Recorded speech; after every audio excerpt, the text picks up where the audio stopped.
기도드립니다. 지극히 크시고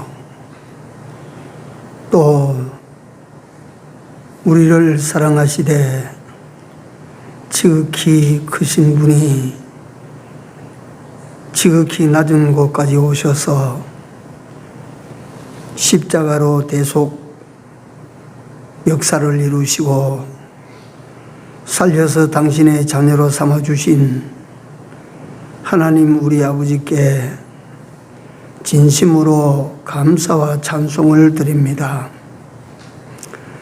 하나님 우리 아버지여, 저희들이 예수를 믿는다라고 하는 이름은 가졌으나 주께서 탄식하신 말씀과 같이 믿는다는 이름은 가졌으나 실상은 믿지 아니하는 자로 나타날까 심히 두렵습니다.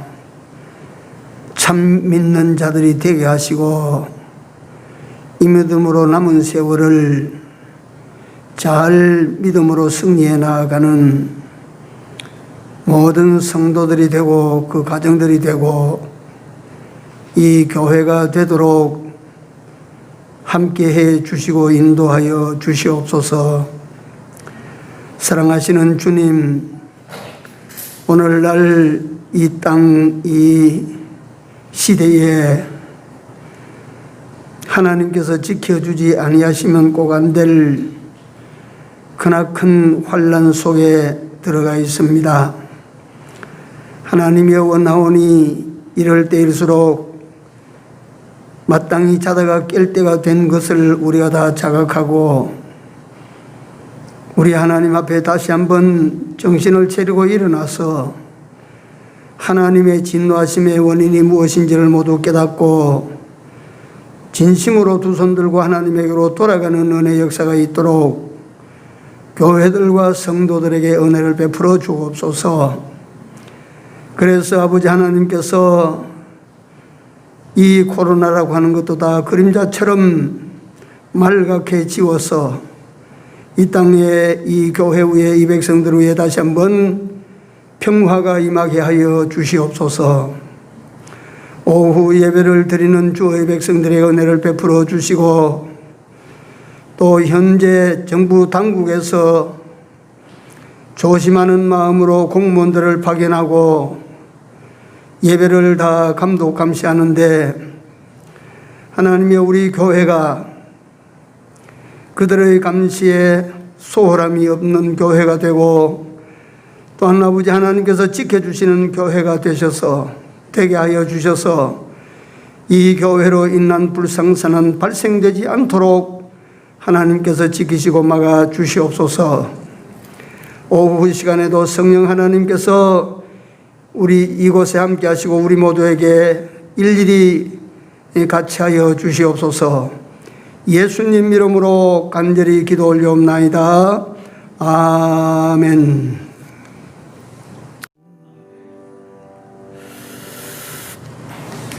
마태복음 28장 16절입니다. 20절까지 끝절까지 같이 읽습니다. 11 제자가 갈릴리에 가서 예수의 명하시던 산에 이르러 예수를 배우고 경배하나 오히려 의심하는 자도 있더라. 예수께서 나와 일러 가라사대 하늘과 땅의 모든 권세를 내게 주셨으니 그러므로 너희는 가서 모든 족속으로 제자를 삼아 아버지와 아들과 성령의 이름으로 세례를 주고 내가 너희에게 분부한 모든 것을 가르쳐 지키게 하라. 볼지어다 내가 세상 끝날까지 너희와 항상 함께 있으리라 하시니라. 아멘.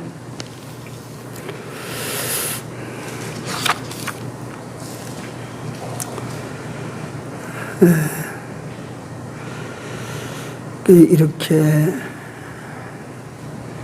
제1의 권세자가 되신 우리 모두의 구주가 되신 예수 그리스도를 우리는 확실히 제일의 권세자로 믿고 의지하고 살아야 됩니다. 그리고 또 한 가지 간곡히 말씀드릴 것은 이런 분을 떠나면 안 됩니다. 이분을 모시고 사는 삶을 경히 여겨서는 안 됩니다. 이런 권세자가 여기까지 오셔서 내가 세상 끝날까지 항상 함께 있으리라 하고 하셨는데 이분을 모시고 사는 것이 얼마나 크나큰 복이 되고 행운이 되는 것을 우리 모두가 다 깊은 마음으로 깨달아서 이분과 함께하는 삶을 힘써 살아야 됩니다. 이 지나가는 말로 듣지 마십시오. 절대로 듣지 마십시오. 이분과 함께하는 삶이 그저 말만 우리가 자꾸 함께 주님과 함께 하지 실질적으로 우리가 함께하는 삶을 사는 것이 얼마나 인간에게는 위대한 삶이 만들어지는지를 우리는 다 모릅니다. 그래서 우리가 이 세상까지 찾아오셔서 우리를 위하여 대속의 역사를 베푸시고 세상에서 떠나시는 마지막 말씀을 오늘 우리가 보고 있습니다. 하늘과 땅의 모든 권세를 내게 주셨다. 이런 권세를 가지고 내가 너희와 같이 있으리라. 땅끝까지 같이 있으리라. 이게 보통 약속이 아니지 않습니까? 이게 얼마나 대단한 약속입니까? 이분의 권세에 대해서 2주 동안 똑같은 목록으로 말씀을 드리고 있는데요. 그럼에도 불구하고 이건 기억하시라 그 말이에요. 예수님의 권세 중에 첫 번째 권세가 말씀의 권세입니다. 이게 기독교는 말씀의 종교예요. 기독교에 대한 다른 이름들이 많습니다. 첫째가 말씀의 종교, 둘째가 십자가 피의 종교, 셋째가 사랑의 종교.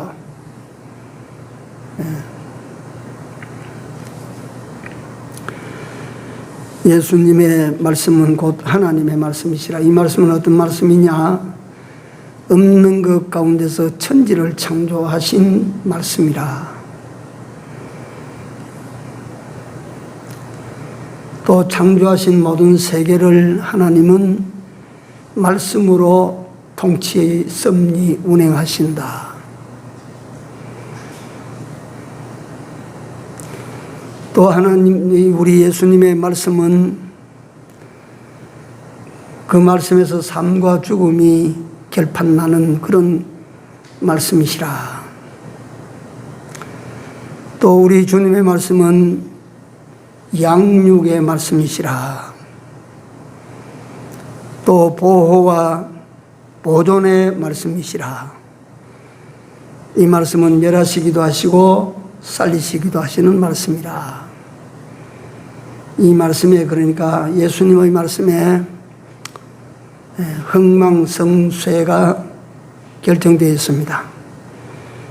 그러니까 말씀대로 살면 흥하게 될 것이고 말씀을 버리면 쇠해질 것입니다. 말씀대로 살면 생명을 얻을 것이고 말씀을 버리면 말씀으로부터 버림받을 것입니다. 이 말씀의 권세가 어떤 권세인지를 항상 생각하고 그 하나님의 말씀을 항상 즐거워하고 그 말씀을 주야로 묵상하는 복 있는 우리 모두의 삶이 되기를 바랍니다. 둘째, 예수님의 권세는 변화의 권세라 그랬습니다. 변화의 권세.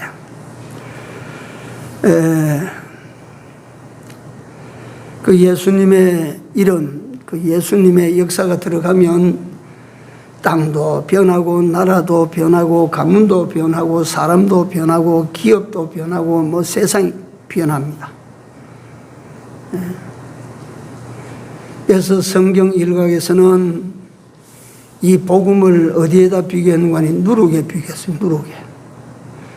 누룩은 두 가지를 비교하는데 죄를 비교할 때 누룩을 쓰기도 하고 복음을 가지고 설명할 때 누룩으로 표현하기도 합니다. 이만한 가루더미에 요만한 누룩이 한 덩어리 들어가니까 온 가루통이 부풀게 되고 누룩의 영향으로 바꾸어집니다. 일때만 속속들이 변화가 일어나는 거예요. 그래서 그 참고적인 예로 성경에는 삭개오를 말씀드리고 사도 바울을 말씀드리고 또 세속적으로는 우리나라 복음이 들어올 때 김익두와 같은 목사님, 이기풍 목사님, 그 다음에 뭐 많습니다. 우리 고 배경희 목사님도 경상남도 거창군 주상면사무소에서 술도가 했어. 술도가 하시던 분이 백조사가 됐어요. 예수 그리스도가 들어가니까 술도가를 경영하던 사람이 그와 같이 놀라운 하나님의 종으로 변화를 입게 되는 것을 우리는 잘 압니다. 이 복음 들어가면 변하거든요. 그러니까 이걸 가지고 세계사에서 비추어 설명을 들을 때 제가 늘 드리던 말씀인데 복음이 로마로 들어가니까 로마를 뒤집어 엎어. 로마에 들어간 복음이 번져서 유럽 쪽으로 들어갑니다. 유럽이 뒤집어집니다. 영국으로 들어갑니다. 영국이 바뀌어집니다. 미국으로 들어갑니다. 미국이 바뀌어집니다. 그 복음이 한국에 들어오니까 어떻게 됐습니까? 요거 잠깐만 제가 다 우리가 겪고 아는 내용이지만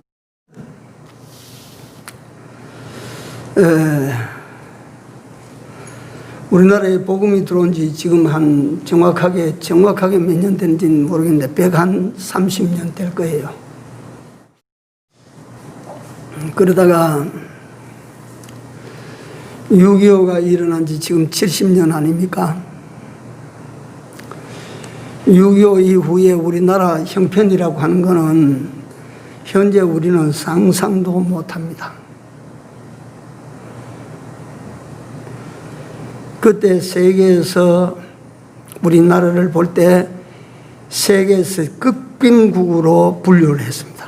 제일 가난한 나라, 제일 희망 없는 나라. 다 파괴됐으니까요. 전부 거지들이니까요. 전부 거지들.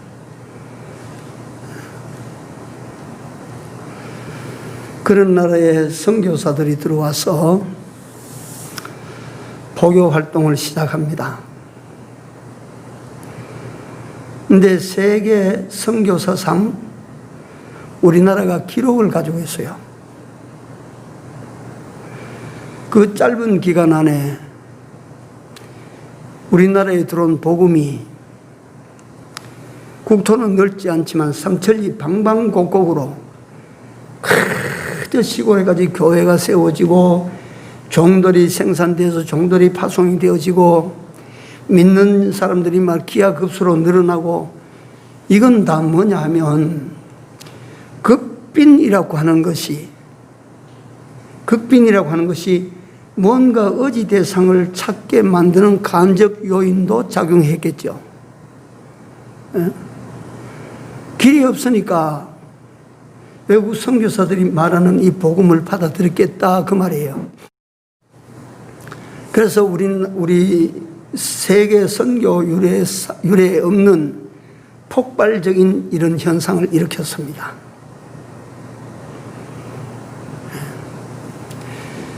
그런데 이게 어떤 결과로 나타나느냐 하면 우리나라 그같이 피폐했던 산업들이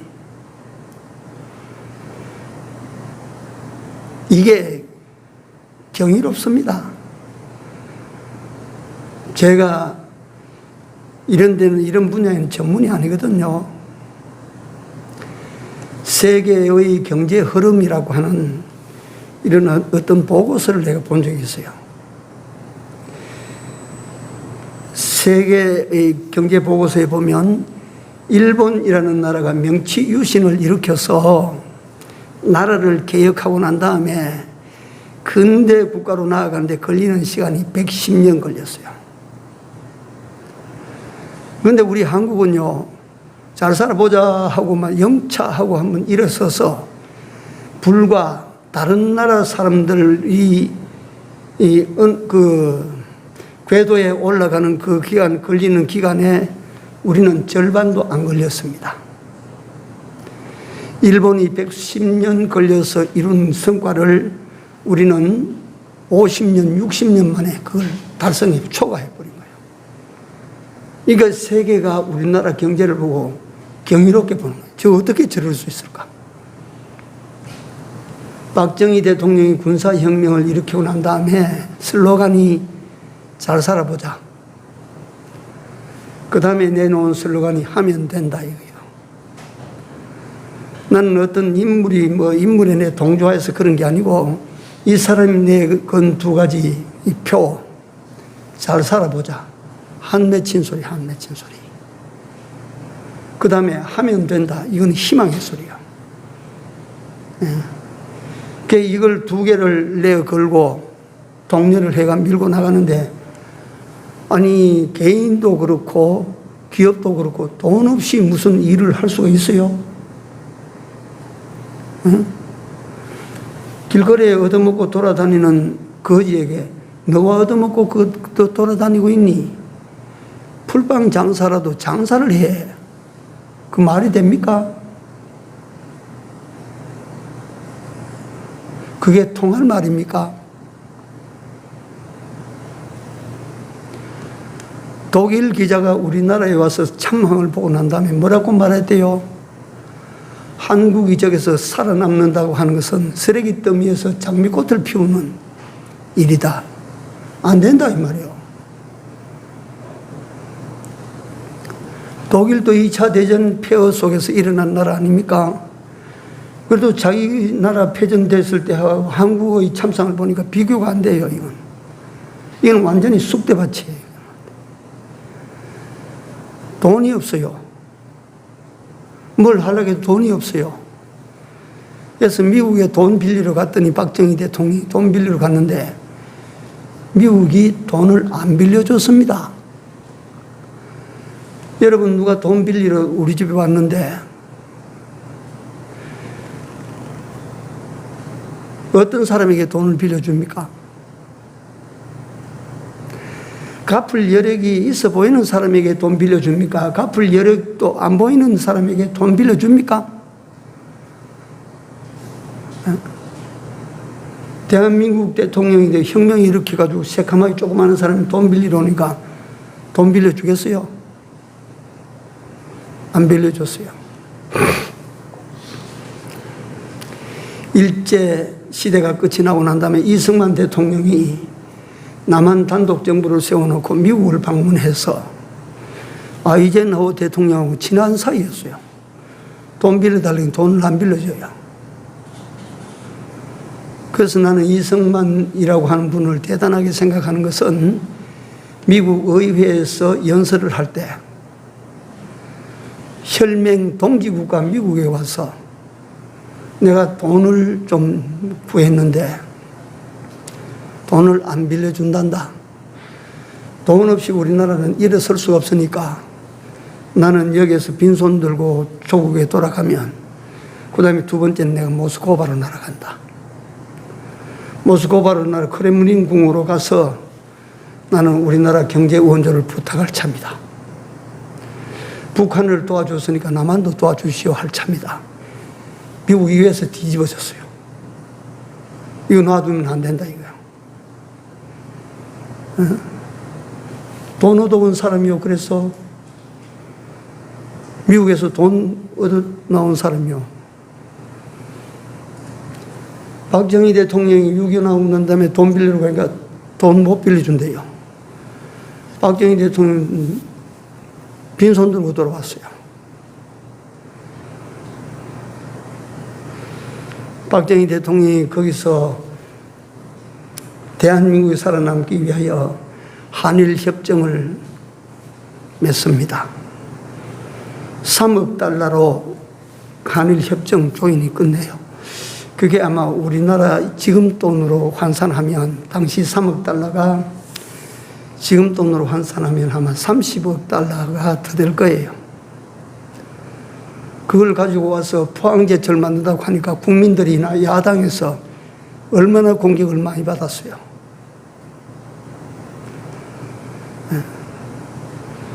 그 지금까지 그게 불씨가 남아있어요.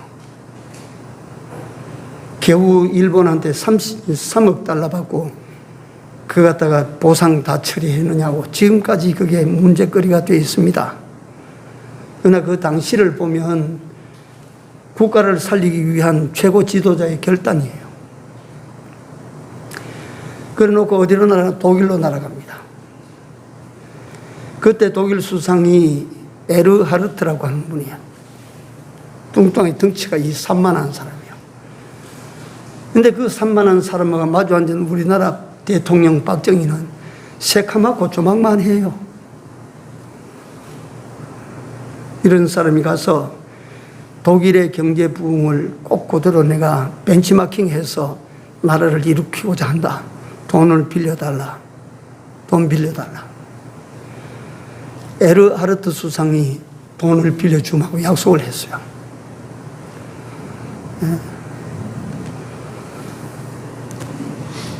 그래서 독일에서 돈 빌렸어요. 돈.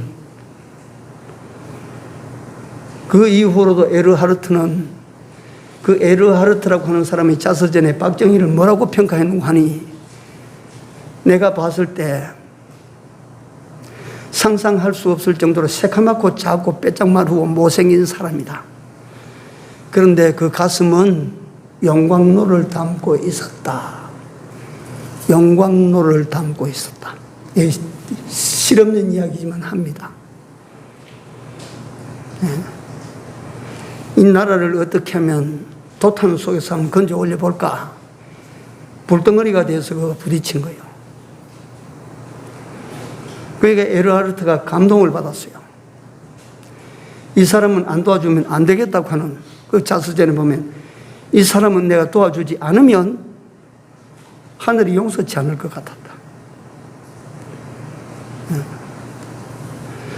그러니까 그 당시에 독일로부터 얻어온 돈 차관이지만 그건 그냥 얻어온 돈과 똑같아요. 3천만 불. 3천만 불 1차로. 두 번째 가서 8천만 불. 그 다음에 우리나라 사람들이 거기에 독일 광부로 간호사로 그게 파송이 됩니다. 그게 에르하르트가 야당과 국민을 설득시킬 그게 근거였어요. 대한민국이 돈을 못 갚을 때는 우리나라 여기에 광부로 오고 이 간호사로 온 이 사람들을 동결시키면 된다. 이래가지고 돈 빌려줬어요. 기꺼이 보냈어요. 우리나라 광부들과 우리나라 파송된 간호사들의 애환을 아시죠? 나는 그걸 잊지 못합니다. 내가 눈으로 본 건 아니에요. 간호사 모집하는데, 독일에 파견할 간호사를 모집하는데 인류 간호사 최고 레벨에 있는 사람들이 쫙 몰려왔는데 그 중에 뽑아서 보냅니다. 광부 모집한다고 하니까 전부 대학교 4년 동안 이 4년을 다 거쳐 나온 사람들이 광부로 가려고 하니까 손조사를 하니까 손이 공부하던 서생들의 손이라서 매끈하다 이 말이야. 안 된다 이 말이야. 광부 모집하고 광부 본 그날부터 시작해서 손을 길바닥에 갈았대요. 돌을 잡아가지고 빨래줄 따듯이 이렇게 짰대요, 자꾸. 그 어떤 사람들의 수기를 보니까. 그래서 손에 구덕지를 안고 이 손여기에 이 구둥살이 베이도록 만들고 거칠도록 만들어서 그래가지고 이제 독일 광부로 파송돼 갔다. 그런데 어떻습니까? 간호사들이 처음 가니까 동양인 간호사들이 왔는데 덩치도 작고 어리거든요. 병실에 보내는 게 아니에요. 병원에 가면 제일 들어가기가 껄끄러운 곳이 어딥니까? 예? 영안실입니다. 이 전부 갔다가 영안실이나 어디 사람 마지막 죽는 그 자리에 가서 말이지.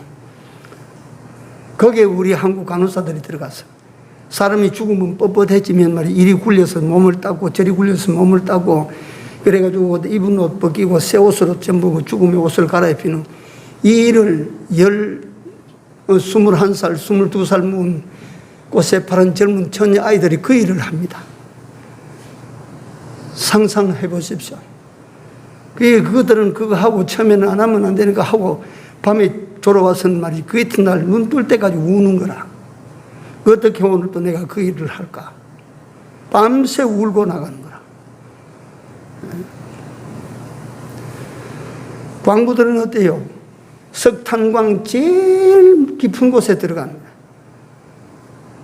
들어가면 지열로 인하여 후끈한데 거기서 일을 합니다. 다른 광부들은 8시간 하면 마치는데 한국 사람들은 10시간, 11시간, 12시간 하는 거예요. 네? 그러니까 막 한국에서 보내온 광부는 1등이고 한국에서 건너온 간호사들은 1등 간호사들이라. 독일 사람들로부터 한국은 그런 인상을 받았어요. 그러니까 그 후에 박정희 대통령이 다시 에르하르트 대통령의 초청으로 아이고 정말 내가 오늘 실없는 소리 합니다마는 이거 우리나라가 일어선 과정을 제가 설명을 하는데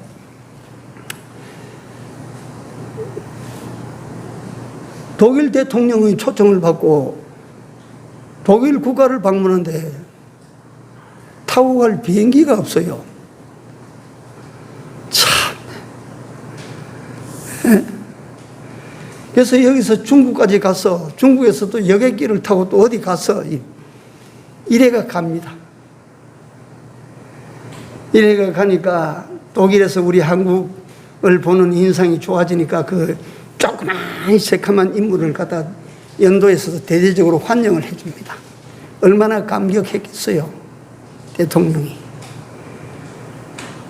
그 다음에 일정을 다 마치고 난 다음에 그 제도 간호사 광부들을 만나는 자리 감격이에요.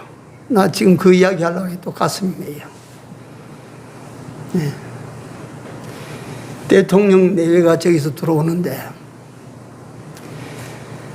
새카만 광부들을 그렇잖아요. 씻어도 깨끗하게 씻어도 시커매요. 이런 사람들이 우리나라 대통령 온다고 기다리고 있어요. 여기. 간호사들이 참 이제 우리나라 대통령 온다. 대통령 입장하십니다. 들어올 때 그때부터 울기 시작하는 거예요. 전부 다 울어요. 막. 그 차돌맹이 같은 박정희도 울었으니까 거기서 연설을 못해서 연설을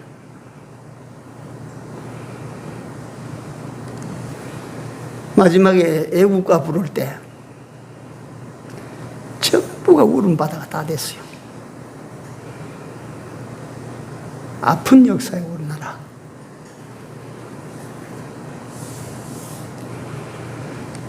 독일의 그 고속도로 아우토반을 타보고 나도 이와 같이 우리나라를 가로지르는 도로를 한다 와서 경부고속도로가 나옵니다.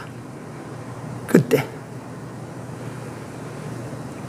경부 고속도로 낼 때도 욕을 얼마나 많이 얻어먹었어요.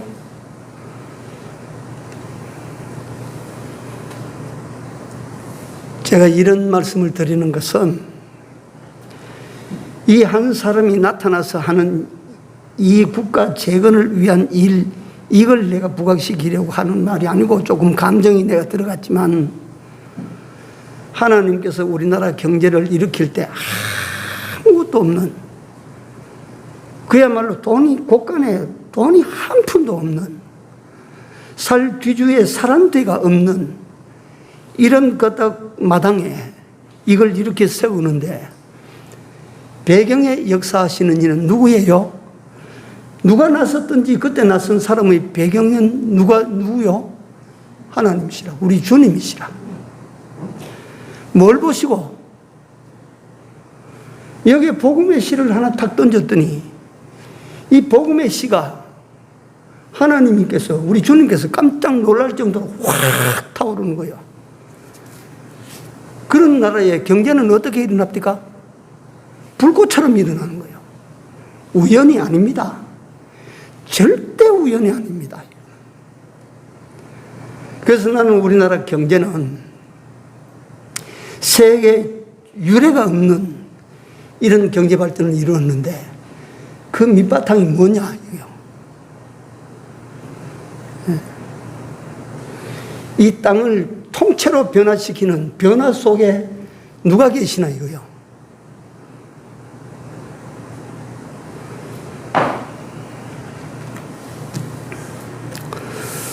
2004년도에 선교를 갔다 오신 어떤 목사님의 글입니다. 오래전에 있는 글인데 내가 어젯밤에 읽어봅니다. 중앙아시아 말이에요.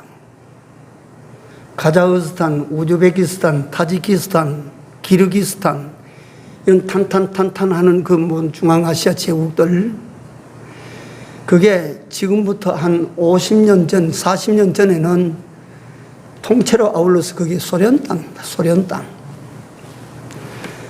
소련에 딱 병합되어가지고 소련 일국 통치 아래 그 소련이에요, 소련. 그러다가 누구요? 소련 수상이 된 이마에 여기 시커먼 지도 가지고 있는 사람. 이름 혹시 누가 알아요? 고르바조프라는 사람이 패스트 트로이카라고 하는 주제를 내세워서 민주화를 딱 끌고 들어오니까 그 민족들이 독립을 해버렸어요. 그래서 각각 자기 민족을 따라 독립을 해나간 나라들입니다. 당시 그 소련은 미국과 상벽을 이루는 세계의 제일 선발 문명 국가입니다. 거기다가 독립을 했던 나라예요. 근데 그 독립하고 난 다음에 이제 한 20, 30년 지난 후에 그래 우리 선교사님이 거기 들어가니까 그 동남아시아, 중앙아시아 제국들이 꿈이 뭔지 아세요? 꿈이. 그 나라 사람들의 꿈이 한국 건설회사가 지은 아파트에 들어가는 겁니다. 그뿐만 아니에요.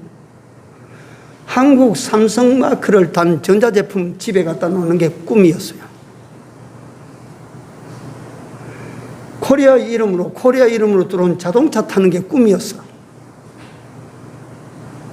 선교사가 들어가 보고, 연세 많은 분인데 들어가 보고, 그 사람들이 꿈으로 그리는 대한민국 땅. 그래서 그 선교사님들은 그 선교지 교회에 가서 그렇게 많이 울 때요. 하나님, 내가 압니다. 우리나라는 초건 목표로도 연명할 길이 없어서 북간도로 연해주로 다 살기 위해서 떠나갔던 그런 민족입니다.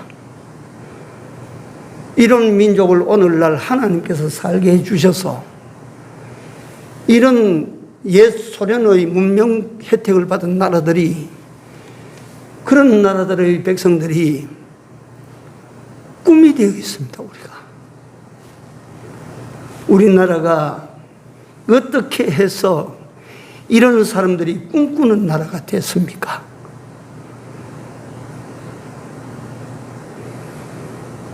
우리나라가 그런 나라예요. 경제 세계 10등입니다. 10등.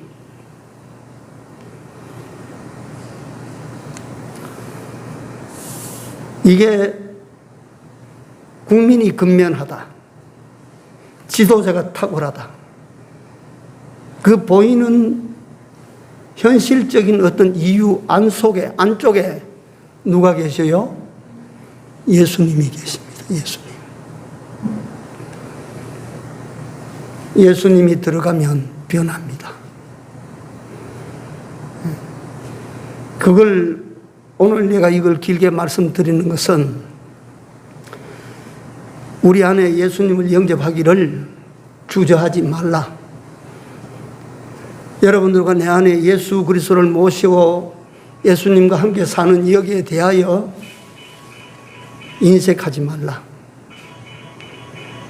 그걸 자꾸 육신의 삶에 장애가 생기는 것처럼, 지장이 생기는 것처럼 생각하지 말라.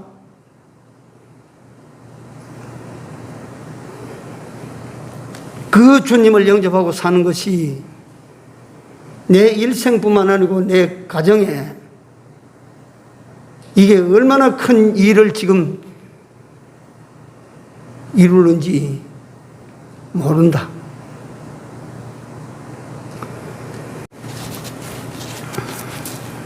예수님은 이런 변화의 권세를 가지고 계십니다. 마음에 모시고 집에 돌아가면 집에 예수님을 모시고 직장에 나가면 직장에서 예수님을 모시고 그렇게 우리 모두는 다 살아야 될 줄로 믿습니다. 예수님을 모시고 산다는 이것 때문에 내가 전전주에 우리 홍찬일 전도사에게 내가 들었습니다. 아버님, 내가 이번 실적에 1등 했습니다. 그러나 잘했네. 난 뭐 그러고 말았는데 우리 은행에서 정리된 일 뭔가를 여러 장 가져와서 아버님 이거 한번 보십시오. 이거 봤어요. 보니까 각 은행 직원들에게 1년 성과치를 딱 분배합니다. 초과 달성했어요. 우리 은행에서 1등 했어요. 1등. 본부장으로부터 축하 인사가 막 오고. 근데 주일 지키는 거야, 뭐 주일 휴일이라니까 그 사람들이 뭐 개의치 않지만 또 코로나가 이래 막 왔다 갔다 해서 하는데 월요일 가면 너 또 주일 교회 갔었어? 걱정이 되네. 지금도 두려워지니까. 갔다 왔어요. 수요일 되면 뭐 한 5시 되면 막 퇴근해서 다른 사람 하든지 말든지 수요일로 또 교회 간다고 참 별시를. 그것도 다른 사람이 일하는데 나오는데 그거 뭐 좋아할 이유가 있겠어요? 그것께 누가 보겠어? 근데 그 실적을 880% 초과 달성했어요. 100% 초과 달성한 게 아니고 마이너스 140%도 있어요. 마이너스. 그걸 못 해가지고 기업대출이라 했나? 기업대출 창구에 차장으로 있는데 사방 은행에서 말이지 다 우리 은행에 돈 써주세요. 우리 은행에 돈 써주세요. 다 가져왔는데 기업마다 말이지 뭐 갖다가 다 은행에 돈을 다 이미 쓰고 있잖아요. 그런데 가서 우리 은행 돈 좀 이거 써주세요. 이걸 좀 써주세요. 이게 쉽지 않지 않겠어요? 그런데 어쩌다가 이렇게 잘 했나 하니까 하나님이 해주시는 것 같아요. 이래. 그 말이 좋아서. 그래, 이야기해봐라. 어때? 회사 앞에 가서 이 배를 눌리면 담당 직원이 있다가 어떻게 오셨으뇨? 은행에서 왔어요. 우리는 은행하고 관계없어요. 하고 딱 끊어버린대요. 요새 코로나도 있고 하니까 딱 끊어버린대요. 근데 이거 일례지만은 딱 갖다 눌리니까 이게 사장실로 올라간 거예요. 사장실로. 누구세요? 아, 우리 은행에서 와서 좀 말씀드릴 거 있어서 우리 은행에서 왔습니다. 그러니까 밑에 직원부 올려보내라. 가서 말이지 사장님이 올려보내라고 올려보냈어. 가니까 그 대출 이걸 갖다가 우리가 팔고 있는데 이런 상품인데 이 대출 좀 써보세요. 돈 좀 써보세요. 아, 그러니까 막 밑에 있는 직원한테 돈 우리 이 은행에서 그쪽 은행 하던 거 그거 취소하고 여기 써라. 이래가지고 저가 도장 확 찍어준다 이 말이지. 기이한 일이 아니에요.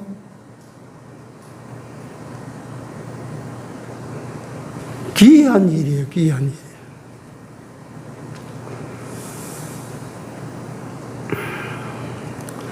그래서 제가 오늘 또 이 말씀을 드리다가 왜냐하면 주님이 함께 해주시면 나를 변화시키시는 역사도 하지만 환경도 변화시키고 내가 만나면 상대도 바꿔버리는 거예요. 네? 그러니까 말이 그렇지 880%라는 그게 흔히 일어날 수 있는 일은 아니에요. 내가 볼 때 딱 도표로 누구는 어느 지점에 누구는 얼마 쭉 일어나왔어요.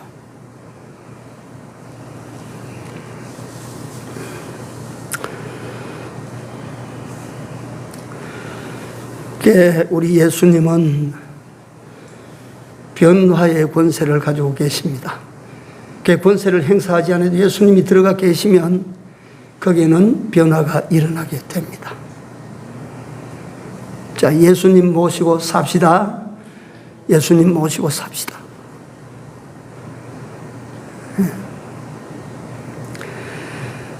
셋째로 예수님이 권세 중에 이것도 말씀을 또 전하다가 못 전하게 되는데 그러면 다음 주일날 또 연계됩니다.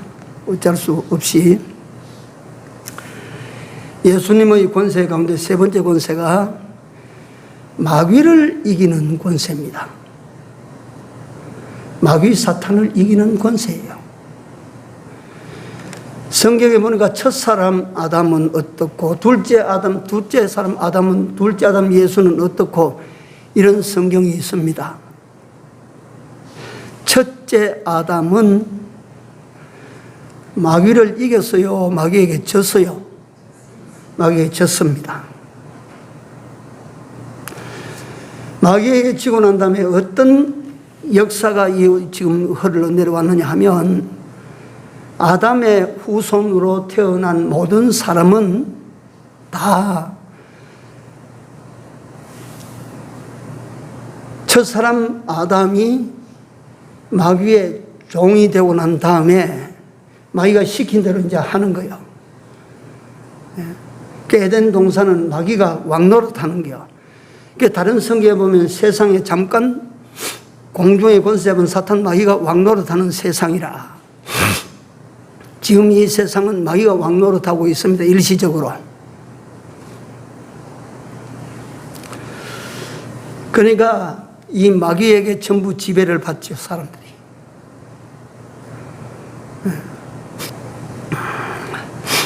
이걸 왜 마귀에게 지배를 받고 우리가 삽니까?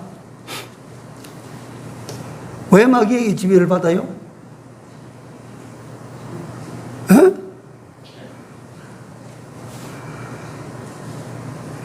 마귀를 못 이기니까 거기에 지배를 받고 사는 것 아닙니까? 마귀를 이길 수만 있으면 마귀에게 지배를 받고 왜 살겠어요? 마귀를 이기지 못하니까 모든 사람이 마귀의 종, 마귀의 노예, 거기에서 벗어나지 못하는 거예요. 성경에 보니까 예수님은 어떤 회당에 들어가니까 귀신 들린 사람이 있어. 오늘날 예배당에도 귀신 들린 사람이 있어요, 없어요? 섬직하지요? 귀신 들린 사람이 있어. 한 번씩 나타나. 그러니까 그 귀신 들린 사람 보고 말이지. 예수님께서 떡 들었으니까, 그 귀신 들린 사람이 말이지. 귀신이 예수님 앞에, 내가 당신을 압니다. 나하고 무슨 상관이 있는데 여기 들어오셔서 그러십니까? 그러니까 예수님께서 그 귀신 나가라 하고 쫓아내버리니까 이 사람이 많은 사람들 가운데 큰 소리치고 넘어졌는데 아무 다치지는 않았더라. 귀신 쫓겨가 버렸어요. 그 다음에 누가복음에 가면 거라사 귀신 이야기가 나옵니다. 이 사람에게는 귀신이 한 마리가 들어온 게 아니고 어떤 귀신이 들어왔다고? 군대 귀신이 여러 마리가 들어온 거예요. 그러니까 귀신이 하나만 들어와도 이거는 사람이 감당 못 하는데 그 이야기 이제 그걸 보면 그 내용이 그렇습니다. 귀신이 하나만 들어와도 사람이 감당 못 해요. 진짜로 제가 귀신 이야기하면 전에 제가 거제동 교회 있을 때 그 귀신 들린 사람이 있어가지고 그걸 근거이 막 여러 사람이 영차이가 끄집어든 말이지 지하실 계단으로 내려가지고 지하실 거기가 주일학교 예배도 거기서 드리고 새벽기도도 거기 드리는 그곳에 바닥은 말이지 그 옛날에 독이다시 그걸 해놨어요. 거기 갖다 꿀 한 차놓고 이제 기도해서 이제 귀신 한번 쫓아낼 거라고 이래만 붙들고 막 앉으라 했는데 휙 뿌리고 휙 다 떨어져 버려. 힘이 얼마나 세든지. 장정이 붙들어도 휙 하면 다 나가 떨어져. 모르지 그놈 속에 귀신이 한 두서너 마리 들었는지 내가 그건 모르지요. 그건 내가. 근데 귀신 한 마리만 들어도 그렇게 힘이 갖다 사람이 감당치 못한데 이놈은 거라사 귀신이 군대 귀신이 들어서. 그러니까 얼마나 힘이 세다고 해놨어요. 성경에 보니까. 쇠밧줄로 이래 묶어놨는데 그거 잡아 떼버려요. 끊어버려요. 근데 그걸 누가 잡아요, 그러다. 누가 그걸 이길 건데, 그러다가. 옷도 다 벗어 던져버리고, 집에 살지도 않고 무덤 가운데 살면서 말이지. 사람들이 가서 쇠줄로 묶어놔서 쇠줄 끊어버리면 그걸 누가 잡을 건데. 그 거라사 귀신 앞으로 예수님이 가니까 거라사 귀신, 그 속에 들었던 귀신이 천지의 제주제신 하나님이신데, 귀신이 귀신같이 알고 예수님을 알고 나를 쫓아내지 말아달라고 말이지. 그러니까 예수님께서 여러 소리 하지 마. 거기서 나와. 나를 쫓아내는 저 건너편에 돼지떼에게 들어가게 해 주십시오. 들어가. 그러니까 이 귀신들이 우르르 나와서 산비탈이 말이지 그냥 방목하는 돼지떼 수십 마리인데 거기 들어가니까 그 돼지들이 어디로 갔대요? 예? 그 돼지들이 산꼭대기로 겨울 가서 어디로 갔대요? 저 밑에 보이는 바다 물 있는데 말이야. 호수 물 있는데.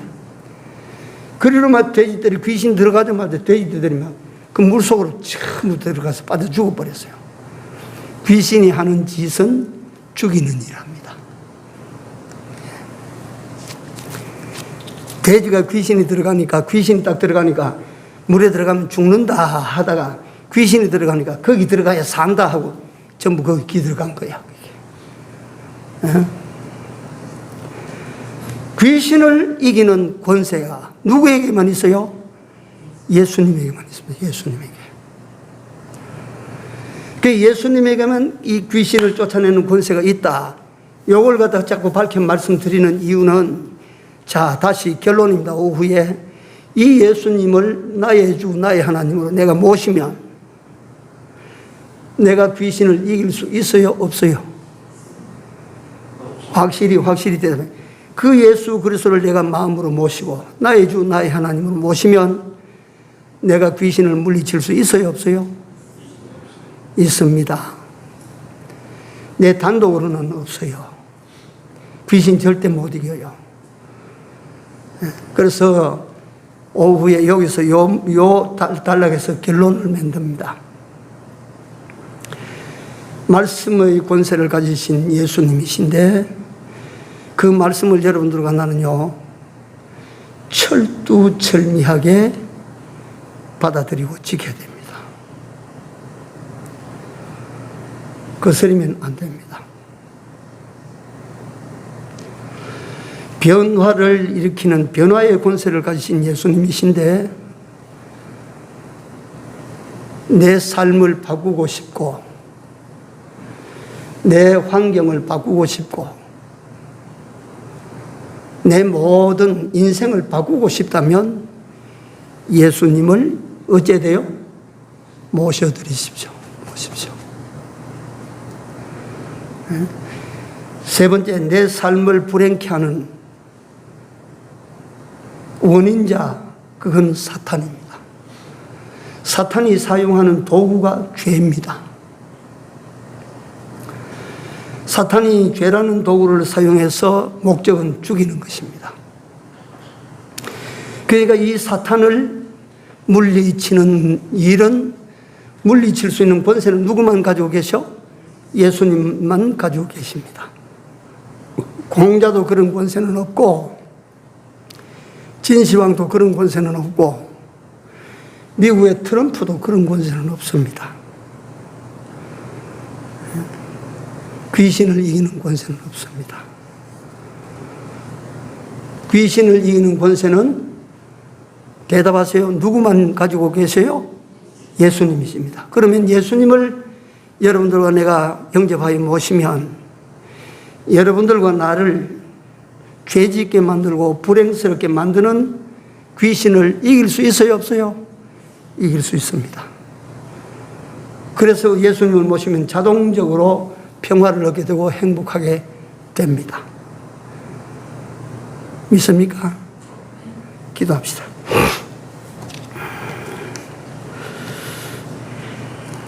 하나님께서 택하신 백성들을 복되게 하시고 그래서 예수 그리스도를 땅에 보내시고 구속하시고 이길 수 없는 원수를 이겨주시고 가질 수 없는 소망을 가지게 하시고 누릴 수 없는 현실을 누릴 수 있도록 은혜와 축복을 주신 우리 주께 진심으로 감사를 드립니다. 이런 주님을 이제는 저희들이 거스리지 않고 힘써 마음을 열고 영접하고 이 주님의 말씀을 힘써 지켜나가는 중인의 모든 권속들이 다 되도록 은혜를 더하여 주시옵소서.